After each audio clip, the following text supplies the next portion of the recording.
നമസ്കാരം. ഈ IPL ഫ്രാഞ്ചൈസികൾ ചെയ്യുന്ന ചില കുൽസിത പ്രവൃത്തികളെ പറ്റി സംസാരിക്കാനാണ് ഞാൻ ഈ വീഡിയോ ചെയ്യുന്നത്. അതിൽ ഒന്നാമത്തെ കാര്യം റിയാൻ പരാഗിനെ ഈ 3 മാച്ചിലേക്ക് വേണ്ടി ക്യാപ്റ്റനാക്കിയാണ്. എനിക്ക് റിയാൻ പരാഗിനോട് യാതൊരു വിരോധമില്ല. കഴിഞ്ഞ വർഷം നന്നായിട്ട് പെർഫോം ചെയ്തൊരു പ്ലെയറാണ്. പക്ഷേ ഒരു ക്യാപ്റ്റൻ ആവാനുള്ള ഒരു മെച്യൂരിറ്റിയും ഒരു എക്സ്പീരിയൻസും റിയാൻ പരാഗിനായോ ചോദിച്ചാൽ എനിക്ക് തീർച്ചയായിട്ടും ഉറപ്പിച്ച് പറയാൻ പറ്റും, ആയിട്ടില്ല എന്ന് തന്നെ. ഇനി RRന്റെ ടീമിലേക്ക് നോക്കിക്കഴിഞ്ഞാൽ സഞ്ജു സാംസൺ കഴിഞ്ഞാൽ ഏറ്റവും യോഗ്യനായിട്ടുള്ള ഒരു ആള് RRന്റെ ടീമിലുണ്ടെന്നുണ്ടെങ്കിൽ അത് യശസ്വി ജയ്സ്വാലാണ്. ഇത്രയും ഇന്റർനാഷണൽ എക്സ്പീരിയൻസ് ഉള്ള ഇന്ത്യയുടെ ഭാവി ഒരു ഓൾ ഫോർമാറ്റ് പ്ലെയറായിട്ട് കൺസിഡർ ചെയ്യപ്പെടുന്ന ഒരാളാണ് ഈ യശസ്വി ജയ്സ്വാൾ. അപ്പോൾ സ്വാഭാവികമായിട്ടും സഞ്ജു സാംസൺ ഇല്ലാന്നുണ്ടെങ്കിൽ സ്വാഭാവികമായിട്ടും അടുത്തൊരു ഓപ്ഷൻ വരേണ്ടത് യശസ്വി ജയ്സ്വാളാണ്. എങ്ങനെ പരാഗിലേക്ക് എത്തി എന്നുള്ളതാണ് വളരെ കൗതുകകരമായിട്ടുള്ള കാര്യം. അപ്പോൾ നമുക്ക് കൂട്ടി വായിക്കാനായിട്ട് കുറച്ച് കാര്യങ്ങളുണ്ട്. ഒന്ന്, RRന്റെ ആദ്യത്തെ 3 മാച്ചുകൾ നടക്കുന്ന ആസാമിൽ ഗുവാഹട്ടിയിലാണ്. ആസാമിൻ്റെ കാര്യം നമുക്കറിയാം. ആസാമിൻ്റെ രഞ്ജി ക്യാപ്റ്റനാണ് റിയാൻ പരാഗ്. അതുപോലെ തന്നെ RR മാനേജ്മെൻറ്റ്, അതായത് RR ഓണറും അതുപോലെ തന്നെ റിയാൻ പരാഗിൻ്റെ പിതാവും തമ്മിൽ നല്ല സൗഹൃദമാണെന്ന് നമുക്കറിയാം. അതുപോലെ തന്നെ RR അല്ലെങ്കിൽ രാജസ്ഥാൻ റോയൽസ് റിയാൻ പരാഗിനോട് കഴിഞ്ഞ കുറച്ച് വർഷങ്ങളായിട്ട് കാണിക്കുന്ന പ്രത്യേക താല്പര്യം നമ്മൾ കണ്ടിട്ടുണ്ട്. തീർച്ചയായിട്ടും അതിന് കഴിവുള്ള ഒരാൾ തന്നെയാണ് റിയാൻ പരാഗ് ആ ടീമിൽ കളിക്കാൻ. പക്ഷെ അതിനെപ്പറ്റിയല്ല പറയുന്നത്. ക്യാപ്റ്റൻ ആവാനുള്ള ഒരു സ്റ്റഫ് ഉണ്ടോ റിയാൻ പരാഗിന് എന്നുള്ളതാണ് ചോദ്യം. അപ്പോൾ ഈ ആദ്യത്തെ 3 മാച്ചും ഇതുമായിട്ട് എന്താ ബന്ധമെന്ന് ചോദിച്ചാൽ, റിയാൻ പരാഗിന് ഭയങ്കരമായിട്ടുള്ള ഫാൻ ബേസ് ഉണ്ട് അസമിൽ. അപ്പോൾ ഇവർ പ്ലാൻ ചെയ്തേക്ക് നോക്കണേ, രാജസ്ഥാൻ്റെ ആദ്യത്തെ 3 മാച്ച് നടക്കുന്നത് ആസാമിലാണ്. അത് കഴിഞ്ഞിട്ടുള്ള ഹോം മാച്ച് എല്ലാം നടക്കുന്നത് രാജസ്ഥാനിലാണ്. അപ്പോൾ ആദ്യത്തെ 3 മാച്ച് മാത്രം റിയാൻ പരാഗ് ക്യാപ്റ്റനായിട്ട് വരുന്നു. സഞ്ജു സാംസന് ക്ലിയറൻസ് കിട്ടിയില്ല എന്ന് പറയുന്നത്. പക്ഷേ ഫീൽഡ് ചെയ്യാത്തത് എന്തുകൊണ്ടാണെന്ന് എനിക്ക് ഇപ്പോഴും മനസ്സിലായിട്ടില്ല. എന്തുകൊണ്ട് ഫീൽഡ് കീപ്പിങ്ങിനാണ് ക്ലിയറൻസ് കിട്ടാത്തത്, എന്തുകൊണ്ട് ഫീൽഡ് ചെയ്യുന്നില്ല എന്ന് എനിക്ക് മനസ്സിലാവുന്നില്ല. അത് ശരി, അത് ജെന്യൂൻ ആയിക്കോട്ടെ. അപ്പോഴും യശസ്വി ജയ്സ്വാൾ എന്ന് പറഞ്ഞ ഒരാളുണ്ട് അവിടെ. പരാഗിനെ ക്യാപ്റ്റനാക്കുന്ന വഴി അവിടെ ഉള്ളൊരു ടിക്കറ്റ് സെയിൽ ബൂസ്റ്റ് ചെയ്യുക എന്നുള്ളതാണ് ഇവരുടെ ഒരു അടിസ്ഥാനപരമായ ഉദ്ദേശം എന്നാണ് ഞാൻ മനസ്സിലാക്കുന്നത്. ഇനി ഇതേപോലെ തന്നെയാണ് CSKയുടെ കേസിൽ മഹേന്ദ്ര സിംഗ് ധോണിയെ മാക്സിമം നമ്പർ ഓഫ് ഇയേഴ്സ് കളിപ്പിച്ച് മാക്സിമം ടിക്കറ്റ് സെയിൽസ് വർദ്ധിപ്പിച്ച് റവന്യൂ ജനറേറ്റ് ചെയ്യാനാണ് CSK ഫ്രാഞ്ചൈസി ശ്രമിച്ചുകൊണ്ടിരിക്കുന്നത്. ശരിക്കും പറഞ്ഞാൽ 2023 CSK ട്രോഫി വിൻ ചെയ്തതിന് ശേഷം ധോണി വിരമിക്കേണ്ടതായിരുന്നു. 2024 2025 ധോണി കളിക്കുന്നത് പുള്ളിയുടെ ഒരു മനസ്സിൻ്റെ ശക്തി കൊണ്ടാണ്. ശരീരം കൊണ്ട് പുള്ളിയെ കൊണ്ട് പറ്റുന്നില്ല. അതുകൊണ്ടാണ് പുള്ളി താഴേക്ക് വലിഞ്ഞിറങ്ങുന്നത്. ഇപ്പോൾ നമ്പർ 6 നമ്പർ 7 ഒന്നും ധോണി വരാത്തത് കൊണ്ട് തന്നെ ആരാധകർ ഭയങ്കരമായിട്ട് രോഷം കൊള്ളുമ്പോൾ മനസ്സിലാക്കേണ്ട ഒരു കാര്യം, 43 വയസ്സുള്ള ഒരാൾക്ക്, അധികം ക്രിക്കറ്റ് ഒന്നും കളിക്കാത്ത, വർഷം മൊത്തം ക്രിക്കറ്റ് കളിക്കാത്ത ഒരാൾക്ക് പെട്ടെന്നൊരു ഈ സമ്മർ സീസണിൽ ചൂടിൽ വന്നിട്ട് ക്രിക്കറ്റ് കളിക്കുമ്പോൾ ശരീരം വഴങ്ങത്തില്ല. അപ്പോൾ ഒരു 2 മാസം നീണ്ടു നിൽക്കുന്ന ടൂർണമെൻറ്റിൽ എല്ലാ മാച്ചും ധോണി കളിക്കണം. അത്രയും നാളും ധോണിക്ക് കളിക്കാൻ പറ്റണം എന്നുള്ളത് കൊണ്ടാണ് ധോണിയെ കൂടുതൽ ഉപയോഗിച്ച് ധോണിക്ക് പരുക്കോ ഒന്നും സംഭവിക്കാതെ അവരിങ്ങനെ നിലനിർത്തി കൊണ്ടുവന്നത്. കാരണം ധോണിയുടെ പ്രസൻസ് ഉണ്ടെങ്കിൽ ടിക്കറ്റ് സെയിൽസ് ഭയങ്കരമായിട്ട് ബൂസ്റ്റ് ആവും. അപ്പോൾ ആ ഒരു റീസൺ കൊണ്ടാണ് ടീമിന് വേണ്ട സമയത്ത്, അല്ലെങ്കിൽ ടീം തോൽക്കാൻ പോകുന്ന സമയത്ത് പോലും ധോണി മുകളിലേക്ക് ഇറങ്ങാതെ താഴേക്ക് തന്നെ ഇറങ്ങേണ്ടി വരുന്നത്. കാരണം ശരീരം അനുവദിക്കാത്തത് കൊണ്ട് തന്നെയാണ്. അത് ധോണിയുടെ കുറ്റമല്ല. 43 വയസ്സായ ഒരാൾക്ക് സ്വാഭാവികമായിട്ട് സംഭവിക്കുന്ന കാര്യമാണ്. ഈ ഒരു പ്രായത്തിൽ അയാൾ ഇത്രയെങ്കിലും ചെയ്യുന്നുണ്ടോ എന്നുള്ളത് അയാളെ സംബന്ധിച്ചൊരു വലിയ കാര്യമാണ്. പക്ഷേ ഫ്രാഞ്ചൈസി സംബന്ധിച്ച് മാക്സിമം മാച്ചസിൽ ധോണിയുടെ പ്രസൻസ് ഉണ്ടാവണം. അത് എത്രയും കാലം കിട്ടുമോ അത്രയും കാലം നീട്ടിക്കൊണ്ട് പോകാന്നുള്ളതാണ് ഫ്രാഞ്ചൈസി സംബന്ധിച്ച് ഇമ്പോർട്ടൻസ്. ഇനി BCCI സംബന്ധിച്ചാലും IPLനെ സംബന്ധിച്ചാലും തീർച്ചയായിട്ടും അത് ഇമ്പോർട്ടൻ്റ് ആണ്. കാരണം TVയുടെ വ്യൂവർഷിപ്പ് കൂടും, അതുപോലെ ടിക്കറ്റ് സെയിൽ കൂടും. പക്ഷേ അതുകൊണ്ട് ടീമിന് സംഭവിക്കുന്ന ഒരു പ്രശ്നമുണ്ട്. ഇപ്പോൾ മിഡിൽ ഓർഡറിൽ നോക്കുകയാണെന്നുണ്ടെങ്കിൽ ധോണിയാണ് CSKയുടെ ഏറ്റവും എക്സ്പ്ലോസീവ് ആയിട്ടുള്ള ഒരു ബാറ്റ്സ്മാൻ. വേറൊരു എക്സ്പ്ലോസീവ് ബാറ്റ്സ്മാൻ അവർക്കില്ല. ഇപ്പോൾ ക്രൂഷ്യൽ ആയിട്ടുള്ള മാച്ചുകൾ, ഇപ്പോൾ കഴിഞ്ഞ മാച്ച് RCB ആയിട്ടുള്ള മാച്ച്, അവിടെ ധോണി ഇറങ്ങേണ്ടതാണ്. ഒരു 12ാമത്തെ ഓവർ ഇപ്പോൾ അശ്വിന് മുമ്പ് തന്നെ ധോണി അവിടെ ഇറങ്ങി മാക്സിമം ട്രൈ ചെയ്യേണ്ടതാണ് ടീമിനെ വിൻ ചെയ്യിപ്പിക്കാൻ. പക്ഷേ അവിടെ ടീമിനെ വിൻ ചെയ്യിപ്പിക്കുന്നതിലുപരി ധോണി കുറച്ച് നേരത്തെ ഇറങ്ങിപ്പോയിട്ട് ഇത്രയും കീപ്പ് ചെയ്ത ഒരാളാണ്.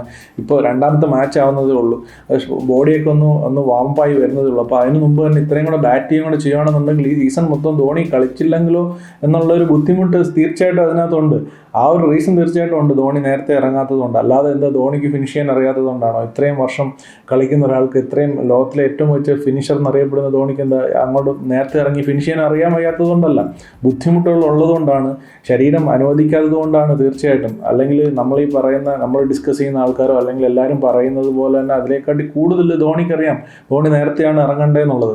പക്ഷേ പുള്ളിക്ക് ഇറങ്ങാത്തതിൻ്റെ റീസൺ ഇതാണ്. ഇനി ടീം ജയിച്ചില്ലെങ്കിലും ടീമിൻ്റെ കോമ്പിനേഷൻ സെറ്റ് ആയില്ല എന്നുണ്ടെങ്കിലും കുറച്ച് മാച്ചസ് ടീം തോറ്റാനും വേണ്ടില്ല, ധോണി ഇങ്ങനെ ഒരു പ്രസൻസ് ആയിട്ട് അവിടെ വേണം. ഇറങ്ങുമ്പോൾ ആൾക്കാർ കൈയടിക്കാൻ വേണം. അതുവഴി ടിക്കറ്റ് സെയിൽസ് ഇങ്ങനെ ബൂസ്റ്റ് ചെയ്ത് കൊണ്ടുപോകണം എന്നുള്ളതിനോട് എനിക്ക് പേഴ്സണലി യോജിപ്പില്ല.